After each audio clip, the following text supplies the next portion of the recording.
സുഹൃത്തുക്കളെ, ഞാൻ ഇബ്രാഹിം വങ്ങാട്. ഞാനിങ്ങനെ ഒരു വീഡിയോ തന്നെ ചെയ്യാൻ കാരണം എന്താ അറിയോ? ഈ പോസ്റ്ററിന് താഴെ വന്ന ഈ കമന്റാണ്. തങ്ങന്മാരുടെ പച്ചിറച്ചി തിന്നുന്നത് കൊണ്ട് സഖാവ് ഉമറിന് മെച്ചമുണ്ടായി എന്നതാണ്. ഇത്തരത്തിൽ നിരവധി കമന്റുകൾ ഇതിന്റെ താഴെ ഉണ്ടാവും. അതൊന്നും ഞാൻ ഓപ്പൺ ആക്കി നോക്കിയിട്ടില്ല കേട്ടോ. ഇത് ഞാൻ ഇങ്ങനെ കണ്ടപ്പോൾ നിങ്ങൾക്ക് കാണിച്ചു തരുന്നതിനും ഇങ്ങനെ വീഡിയോ ചെയ്യുന്നതിനും വേണ്ടി ഒന്ന് സ്ക്രീൻഷോട്ട് എടുത്തു എന്ന് മാത്രമേ ഉള്ളൂ. ഇവിടെ ആരാണ് ഉമർ ഫൈസി എന്നുള്ളത് നമ്മളൊക്കെ മനസ്സിലാക്കണം. സമസ്ത EK വിഭാഗം സംഘടിപ്പിച്ച 100ാം വാർഷിക പരിപാടികൾ നടന്നുകൊണ്ടിരിക്കുകയാണ്. അതിന്റെ ഉദ്ഘാടന പരിപാടിയിൽ സ്വാഗതം പറഞ്ഞത് തന്നെ ഈ ഉമർ ഫൈസി ബുക്കാണ്. അദ്ദേഹത്തിന്റെ പ്രസംഗം ആദ്യം മുതൽ അവസാനം വരെ ഒന്ന് കേട്ടിരുന്നെങ്കിൽ ഒരു വിശ്വാസിയായിരിക്കുന്ന ഒരാൾക്ക് ആ ഉമർ ഫൈസിയെ കുറിച്ച് ഇങ്ങനെ ഒരു കമന്റ് ഇടാൻ സാധിക്കില്ല എന്നുള്ളതാണ് ഞാൻ ഇതിൽ നിന്ന് മനസ്സിലാക്കുന്നത്. ഞാൻ ഒരിക്കലും ഉമർ ഫൈസിയുടെ സംഘടനയുടെ ആളൊന്നല്ല, എങ്കിലും ആദർശപരമായിട്ടൊക്കെ ഞങ്ങൾക്ക് ഒരേ റൂട്ടിലുള്ള ആളുകളാണല്ലോ. അതുകൊണ്ട് എനിക്കിങ്ങനെ ഒരു മീഡിയ ഉള്ളത് കൊണ്ട് തന്നെ ഞാൻ പ്രതികരിക്കുകയാണ്. ഞാൻ ഇതിനു മുമ്പും ഉമർ ഫൈസിക്ക് അനുകൂലമായിട്ട് ഞാൻ ഒരു വീഡിയോ ചെയ്തിട്ടുണ്ട്. അത് ചെയ്യാനുള്ള കാരണം അദ്ദേഹത്തിന് ഒപ്പമുള്ള ആളുകൾ തന്നെ അദ്ദേഹത്തിനെതിരെ പത്രസമ്മേളനം വിളിക്കുന്നു. അതുപോലെ തന്നെ ഷാഫി ചാലിയം അദ്ദേഹത്തിനെതിരെ പറയുന്നു. അപ്പൊ എന്തിനാണ് അദ്ദേഹത്തെ പറയുന്നു എന്ന് ചോദിച്ചതാണ് ഞാൻ. ആദർശമല്ലേ അദ്ദേഹം പറഞ്ഞിട്ടുള്ളൂ എന്നുള്ളതാണ്.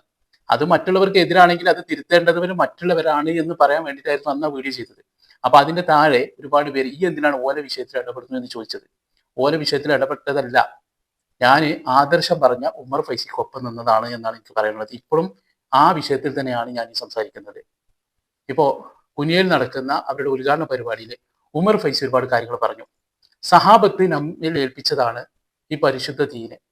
അത് പാരമ്പര്യമായിട്ട് ഇങ്ങനെ പിന്തുടർന്ന് പോരുന്നവരാണ്. അപ്പോ അദ്ദേഹത്തിന്റെ വാക്കുകൾ തന്നെ നമുക്കൊന്ന് കേൾക്കാം.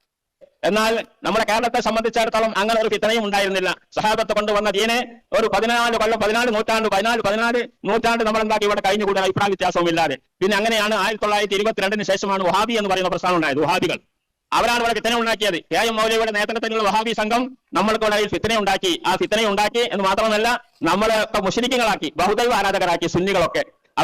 പിന്നെ അവരുടെ എല്ലാ പ്രവർത്തനങ്ങളും, ഇത്തരം പ്രവർത്തനങ്ങൾ, മഹാന്മാരെ ആദരിക്കലും അതുപോലെ ഇമാമിനെ തക്ലീദ് ചെയ്യുക തുടങ്ങിയ കാര്യങ്ങളൊക്കെ ശിർക്കാണ്, അത് പാടില്ലാത്തതാണ്, ഞങ്ങളൊക്കെ മുശ്രിക്കുകളാണെന്ന് അവർ പറഞ്ഞു. അതാണ് ചെയ്തത്. അത് ചെയ്തപ്പോഴാണ് 1926 സമസ്ത ഉണ്ടാക്കേണ്ടി വന്നത്. സമസ്ത കേരള ജംഇയ്യത്തുൽ ഉലമ അവരുടെ അബദ്ധചരിതമായ എല്ലാ പ്രസംഗങ്ങളും അവരുടെ എല്ലാ അഖീദകളൊക്കെ മാറ്റിത്തിരുത്തി ബഹുമാനപ്പെട്ട റസൂൽ കരീം സല്ലല്ലാഹു അലൈഹി വസല്ലം കാണിച്ചു തന്ന സഹാബത്തിൽ കൂടെയും താബീങ്ങളിൽ കൂടെയും നമുക്ക് കിട്ടിയ ആ പാരമ്പര്യം, ആ പൈതൃകം കാത്തു സൂക്ഷിക്കാൻ വേണ്ടിയിട്ട് സമസ്തയുടെ ഉലമാക്കൾ ഉണ്ടാക്കിയ ഒരു സംഘടനയാണ് സമസ്ത കേരള ജംഇയ്യത്തുൽ ഉലമ. അതിന്റെ ലക്ഷ്യം അതാണ് പ്രധാന. ഉമർ ഫൈസി ഇത് മാത്രമല്ല, ഒരുപാട് കാര്യങ്ങൾ ഈ പ്രസംഗത്തിൽ അദ്ദേഹം പറയുന്നുണ്ട്. കുറച്ചുകൂടി ഞാൻ നിങ്ങളെ കേൾപ്പിക്കും. സമസ്ത എന്ന് പറഞ്ഞാൽ അഖീദ, ജനങ്ങളുടെ വിശ്വാസം, അവർ ആചരിച്ചു പോരുന്ന ആ കാര്യങ്ങളിലൊക്കെ അവർക്ക് ദൃഢമായ വിശ്വാസം നൽകുക എന്നുള്ളതാണ് അവർ അതിന്റെ ലക്ഷ്യം എന്ന് പറയുന്നുണ്ട്. അതേപ്രകാരം അതിനെതിരായി വരുന്ന രണ്ടാമതായി പറയുന്നത് അതിനെതിരായിട്ട് പ്രവർത്തിക്കുന്നവരൊക്കെ പ്രതിരോധിക്കുക. എതിരായ വഹാബിസം, മൗദൂസം തുടങ്ങി എന്ത് വന്നാലും അതിനെന്താക്കണം, എതിർക്കണം എന്നാണ് അതിന്റെ ഉദ്ദേശ ലക്ഷ്യങ്ങളിൽ പറയുന്ന അതാണ്. ആ നിലക്കുള്ള അടിസ്ഥാനപരമായിട്ടുള്ള ലക്ഷ്യത്തോടു കൂടെയാണ് ബഹുമാനപ്പെട്ട സമസ്ത പ്രവർത്തിക്കുന്നത്. 1926 ഉണ്ടാക്കിയ സമസ്ത അതിന്റെ ഏതാണ്ട് 20-25 കൊല്ലത്തോളം ഈ പ്രതിരോധ മേഖലയിലായിരുന്നു പ്രവർത്തിച്ചത്. വഹാബികളെ പ്രതിരോധിക്കുക. അവരിവിടെ ആകെ കുഴപ്പമുണ്ടാക്കിയിരുന്നു. ജനങ്ങളെ മനസ്സിലാക്കി വിശ്വാസം തെറ്റിച്ചുകൊണ്ടുള്ള പ്രവർത്തനങ്ങൾ വിഫലമായി നടത്തി ആകെ കുഴപ്പമുണ്ടാക്കിയപ്പോൾ അതിനൊക്കെ കെടുക്കാനും പകരം സുന്നത്ത് ജമാഅത്തിന്റെ അഖീദ അടിസ്ഥാനമാക്കിക്കൊണ്ടുള്ള പ്രവർത്തനങ്ങൾ മഹല്ലുകളിലൊക്കെ സ്ഥാപിക്കാനും വേണ്ടി 10-25 കൊല്ലം എടുക്കേണ്ടി വന്നു. അതിനുശേഷമാണ് അതിന്റെ മറ്റ് അജണ്ടകളിലേക്ക് സമസ്ത കടക്കാൻ കഴിഞ്ഞത്. 1951 മദ്രസ പ്രസ്ഥാനം ഉണ്ടാക്കുന്നത്, സമസ്ത കേരള ഇസ്ലാം മത വിദ്യാഭ്യാസ ബോർഡ്. അതുണ്ടാക്കിയതിനു ശേഷം നമുക്കറിയാം, നമ്മുടെ കേരളത്തെ സംബന്ധിച്ചിടത്തോളം ഇസ്ലാമികമായ വിജ്ഞാനം ഒരു മനുഷ്യൻ എങ്ങനെയാണോ മുസ്ലിമായി ജീവിക്കേണ്ടതെന്ന കാര്യങ്ങൾ അറിയാത്ത ഒരു കുട്ടിയും നമ്മുടെ നാട്ടിൽ ഇല്ലാത്ത അവസ്ഥയിൽ ആ ഒരു നിലപാടിലേക്ക് നമ്മുടെ രാജ്യത്തെ പരിവർത്തിച്ചത് സമസ്തയാണ്. വളരെ വ്യക്തമായിട്ടാണ് ഉമർ ഫൈസി ഓരോ കാര്യങ്ങളും നമ്മളോട് പറഞ്ഞത് അല്ലെ. ബിദ്അത്തുകാരെ നേരിടുന്നതിന് വേണ്ടിയിട്ടാണ് സമസ്ത ഉണ്ടാക്കിയത് അല്ലെ. നമ്മൾ ഒരുമിച്ച് പോകുന്ന ഒരു നല്ലൊരു സിറ്റുവേഷനിലാണ് ഈ ബിദ്അത്തിന്റെ കക്ഷികളായിരിക്കുന്ന വഹാബികൾ കടന്നു വന്നത്. അപ്പൊ അവരെ നേരിടുക, യഥാർത്ഥ ദീന് ജനങ്ങളെ പഠിപ്പിക്കുക, അതുപോലെ തന്നെ അതിലേക്ക് ജനങ്ങളെ അടുപ്പിക്കുക എന്നുള്ള ഒറ്റ ലക്ഷ്യമാണ് സമസ്തക്കുള്ളത്. അങ്ങനെ ആ സമസ്തയുടെ വിദ്യാഭ്യാസ ബോർഡും കാര്യങ്ങളൊക്കെ ക്രമേണയാണ് വന്നത്. ഇതൊക്കെയാണ് ഉമർ ഫൈസി പറയുന്നത്. അപ്പൊ അതിനു വേണ്ടി ശബ്ദിക്കുക എന്നുള്ളത് ഒരു പണ്ഡിതന്റെ ധർമ്മമാണ്. അതാണ് ഉമർ ഫൈസി പലപ്പോഴും നടത്തിയിട്ടുള്ളത്. അവിടെയാണ് ഉമർ ഫൈസി പറഞ്ഞിട്ടുള്ളത് വിവരമുള്ളവർക്ക് ഖാദിയാകാൻ പറ്റുള്ളൂ എന്നുള്ളത്. എന്താവട്ടെ നിങ്ങൾ എടുത്തു നോക്കി. പിന്നെ അതുപോലെ തന്നെ വിവരമുള്ളവർക്ക് ഖാദിയാവാൻ പറ്റുള്ളൂ എന്ന് പറഞ്ഞ ദീനിന്റെ ഒരു നിയമം. അതുപോലെ തന്നെ വഹാബികളും മൗദൂദികളും ഇവരോട് ബന്ധം പറ്റൂല, ഇവരോട് അകന്ന് നിൽക്കണം എന്ന് പറയുന്നത് സമസ്തയുടെ യഥാർത്ഥ നയം. അവർക്കെതിരാണ് സമസ്ത ഉണ്ടായിട്ടുള്ളത്. അപ്പോ ഒരു സമസ്തയിലെ ഒരു പണ്ഡിതനാണ് ഉമർ ഫൈസി എങ്കിൽ അദ്ദേഹത്തിന് പറയാൻ ബാധ്യതയില്ലേ? ഞാൻ ചോദിക്കുന്ന അതാണ്. സമസ്തയിലെ ഒരു പണ്ഡിതനാണ് ഉമർ ഫൈസി എങ്കിൽ അദ്ദേഹത്തിന് തുറന്നു പറയാൻ ബാധ്യത ഉണ്ട്. അപ്പൊ അത്തരം പരിപാടിയിലേക്ക് സമസ്തയുമായി ബന്ധപ്പെട്ട് ആരെങ്കിലും പോകുന്നുണ്ടെങ്കിൽ അവരത് നിർത്തിവെക്കണം. അപ്പോ അത് പറയുമ്പോൾ ഉമർ ഫൈസി തങ്ങന്മാർക്കെതിരെയാണ് എന്നുള്ള രീതിയിൽ വരുത്തി തീർക്കുന്നതാണ് നമ്മളിവിടെ കണ്ടത് അല്ലെ. ഉമർ ഫൈസി അത് വെട്ടി തുറന്ന് ചില കാര്യങ്ങളോട് പറയാണ്. പിന്നീട് അദ്ദേഹം തന്നെ പറയുന്നുണ്ട്, ഞാൻ പാണക്കാട് തങ്ങന്മാർക്ക് എതിരാണെന്ന് പറയുന്നുണ്ട്. അദ്ദേഹത്തെ അതിനെക്കുറിച്ച് പറയുന്ന നോക്കുകയാണെങ്കിൽ നിങ്ങൾ. ഞാൻ ഇന്ന് രാവിലെ ഒരു വാർത്ത കേട്ടു. രാവിലെ തന്നെ കുട്ടികൾ എനിക്കൊരു വാർത്ത കേൾപ്പിച്ചു. മാതൃഭൂമി ചാനലിൻ്റെ വാർത്തയാണ്. ഇന്നത്തെ സമ്മേളനത്തിൽ സ്വാഗതം പറയുന്നത് ഉമ്മർ ഫൈസിയാണെന്ന് പറഞ്ഞാൽ പാണക്കാട് തങ്ങന്മാരുടെ വിരോധിയായ ഉമ്മർ ഫൈസി എന്നും പറഞ്ഞു. അതിൻ്റെ ഉദ്ഘാടനം ചെയ്യുന്നത് സാദിഖ് അലി തങ്ങളാണെന്നും പറഞ്ഞിട്ട് അവർ ഒരു കോമാളി വാർത്ത നടത്തിയിരുന്നു. അങ്ങനെ ഒന്നുമില്ല. ഇല്ലാത്തത് ഇങ്ങനെ കെട്ടിച്ചമച്ചുകൊണ്ട് ഞാൻ എന്നും പാണക്കാട് തങ്ങന്മാരെ ബഹുമാനിക്കുന്നവരാണ്. ഞാൻ 1980 എൻ്റെ ഒരു വീടുണ്ടാക്കി അതിൻ്റെ ഉദ്ഘാടനം ചെയ്തത് ബഹുമാനപ്പെട്ട സയ്യിദ് മുഹമ്മദ് അലി ശിഹാബ് തങ്ങളാണ്.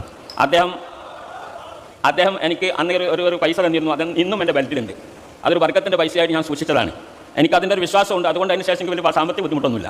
സാമ്പത്തിക ബുദ്ധിമുട്ടിലായാലും ഞാൻ വിശ്വസിക്കുന്നു. അതങ്ങനെ തന്നെയാണോ. എനിക്ക് നിറഞ്ഞ ജോലിയുണ്ട്. പക്ഷേ എനിക്ക് എവിടെയും ശമ്പളമില്ല. എന്നാലും എൻ്റെ വീട്ടിലോ എൻ്റെ കാര്യത്തിനൊന്നും ഒരു തിടുക്കം ഉണ്ടാകുന്നില്ല. അള്ളാഹു തആല റഹ്മത്ത് ബർക്കത്തിരിക്കുന്നു. എൻ്റെ കുട്ടികൾ എൻ്റെ കാര്യങ്ങളൊക്കെ നിർവഹിക്കുന്നുണ്ട്. ഇതാണ്. അപ്പോൾ അത് സാമ്പത്തിക മേഖലയിൽ നിന്ന് മാത്രമല്ല, എന്തെങ്കിലും വിഷമമൊക്കെ ഉണ്ടായാൽ നമ്മൾ ചെന്ന് അന്യായം പറയുന്ന അല്ലെങ്കിൽ നമുക്ക് തണലായി നിൽക്കുന്ന ഒരു കുടുംബമാണ് പാണക്കാട് കുടുംബം. പാണക്കാട് കുടുംബത്തെ കുറിച്ചാണ് പറയുന്നത്. പിന്നെ ഈ ഉമർ ഫൈസിക്ക് ഏറ്റവും കൂടുതൽ ഇപ്പം അടുത്ത് ഏൽക്കേണ്ടി വന്നത് സഖാവ് എന്നുള്ള ഒരു പരാമർശമാണ്. ഇപ്പോഴും നമ്മൾ ആ പോസ്റ്ററിലും കണ്ടത് അതാണല്ലോ അല്ലെ. സഖാവിലാണ് മുദ്ര കുത്തിയാണ്ട് അടിച്ചേൽപ്പിക്കണത്. അത് മുമ്പും പല ആൾക്കാരും ചെയ്തതാണ്. എന്തെങ്കിലും ദീനിയായ ആദർശപരമായിട്ടുള്ള കാര്യങ്ങൾ പറഞ്ഞവരെ ഇതേ മുദ്രയാണ് മുമ്പ് ചാർത്തിയത്. അതിപ്പോ ഉമർ ഫൈസിക്ക് കിട്ടിക്കൊണ്ടിരിക്കുകയാണ്. എന്നിട്ട് ഉമർ ഫൈസി തന്നെ വളരെ വ്യക്തമായിട്ട് തുറന്ന് പറയാണ് ചില കാര്യങ്ങൾ. ഞാൻ സഖാവല്ല, ഒരു വിശ്വാസിക്ക് പോയി സഖാവാകാൻ പറ്റൂല അദ്ദേഹം പറയുന്ന നോക്കുകയാണെങ്കിൽ. ആൾക്കാർ എന്തൊക്കെ പറയുന്നു, ഇതൊക്കെ എന്താക്കുന്നു കേട്ടിട്ട് നമ്മുടെ ഇടയിൽ ഇങ്ങനെ വിരോധമാണ്, ലീഗ് വിരോധിയാണ്, സഖാവാണെന്നൊക്കെ പറയുന്നവരുണ്ട്. ഒക്കെ പറച്ചിലാണ്. ഒന്നുമില്ല. സഖാവ് ഒരു മനുഷ്യർക്ക് അങ്ങനെ ആകാൻ കഴിയൂല. ഒരു മുമ്പിനാണ് മനുഷ്യൻ. അതുകൊണ്ട് ഇങ്ങനെയുള്ള വർത്തമാനങ്ങളും ഇതൊക്കെ പറ്റിയിട്ട് നമ്മളെന്താക്കരുത്, പരസ്പരം ദീപത്തിന് നമീമത്തൊന്നും നടത്തരുത്. സംഗതികൾ എന്താക്കണം, നമ്മൾ ഈ മേഖലയിൽ ജീവിക്കേണ്ടവരല്ലേ. പരിശുദ്ധ ദീനുൽ ഇസ്ലാമിൻ്റെ പ്രചരണ മേഖലയിൽ പ്രവർത്തിക്കലാണ് എൻ്റെ പണി മുഴുവനും. എൻ്റെ വീട്ടിൽ കോളിംഗ് ബെല്ല് പെണ്ണുങ്ങൾ എടുത്ത് വെച്ചതാണ്. കാരണം ഞാൻ പാതിരക്ക് ചെന്ന് ബെല്ലെടുത്തോളം ഉറക്കം സുപ്പാക്കിയിട്ട്.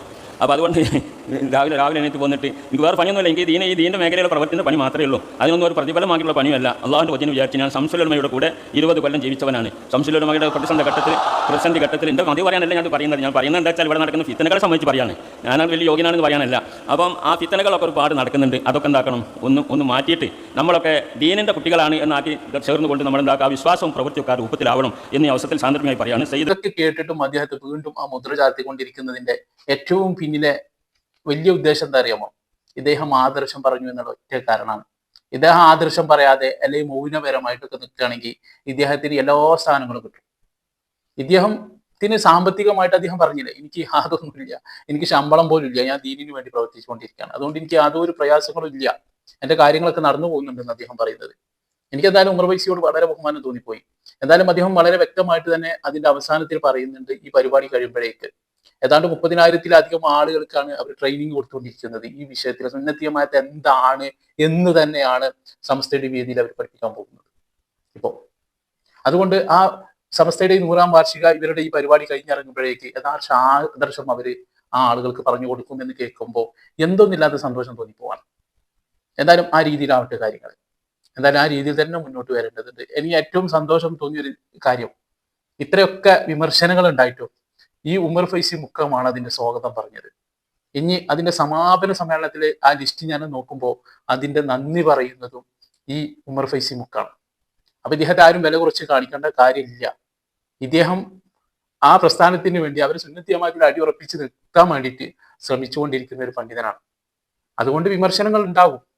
അത് മുമ്പും ആ രീതിയിൽ നിന്ന പണ്ഡിതന്മാർക്ക് വിമർശനങ്ങൾ ഉണ്ടായിട്ടുണ്ട്. ഇപ്പൊ അദ്ദേഹത്തിന്റെ പേരിലാണ് നമ്മൾ കണ്ടുകൊണ്ടിരിക്കുന്നത്.